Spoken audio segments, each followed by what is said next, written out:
name is Jamar Barnes. By day, I work with youths in foster care. By evening, I help them transition into a college atmosphere.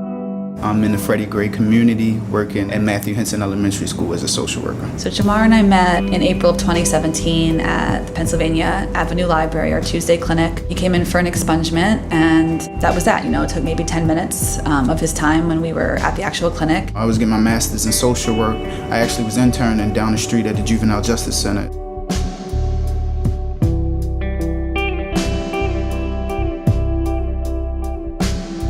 We filed his expungements, and then in October, the state objected, and there was some confusion about his record. That's one of the reasons it's really important to have an attorney, because if a pro se litigant got that objection, they might have just thought, well, the state's right, I can't get this expunged, and I'm just not going to pursue it. So he and I went to court in Baltimore County in October. We couldn't resolve it that day, so we had to postpone the hearing, and we went back to court in November. And at that time, we were able to resolve the issue, and he was able to get that matter expunged. Expungements themselves are absolutely critical for people to be able to live their fullest lives. I was able to put in a license application for licensing. I'm a licensed social worker now. Places like legal aid can enable you to, get through those barriers or those challenges. I've had a number of clients come up to me and say, if only this charge was gone, I would have this job. People of limited means face legal hurdles that change the direction of their lives. Helping someone through that process, helping someone stay in housing, helping a family stay together so their kids stay in school, improves that family, it improves the city or county in which those people live. It gives people a chance. Legal aid makes it very easy to do. The office is transported there by legal aid. When I arrive there, there is a desk set up with a computer. All I need to do is arrive, sit down, and meet the person who needs help with an expungement.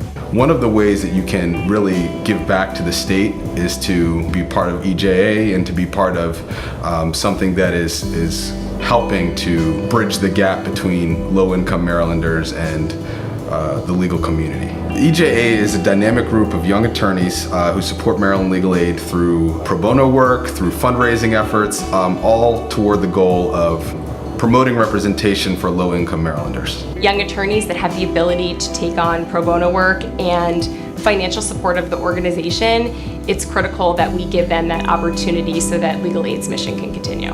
One of the things that's most important to me is promoting the cause of justice, and particularly for people who are marginalized within society. So when you're doing work like this through Maryland Legal Aid, you're able to also just understand what it's like to be that kind of that person who they go to in a time of need, to be the person who they're looking to for the answers. For me, giving 2 to 3 hours on a Saturday to help change people's lives or help them clear a criminal record and gain employment is well worth it. It not only is worth your time, but it also provides some great balance in terms of the work that you're doing and then also your ability to give back. So I think it actually makes me a better lawyer to be involved in this. So Legal Aid through this program has allowed me the training and the experiences and the resources to actually further my career and get that experience that I need to do direct client representation. And as Jamar mentioned, we were able to clear everything off of his record except for one item that will likely be expungible in the future. So it's really opened a lot of doors for him as far as moving forward with his career. I'm able to impact my community due to legal aid in more of a professional way. I want to be a beacon of hope to those students at Matthew Henson as well as the Freddie Gray community.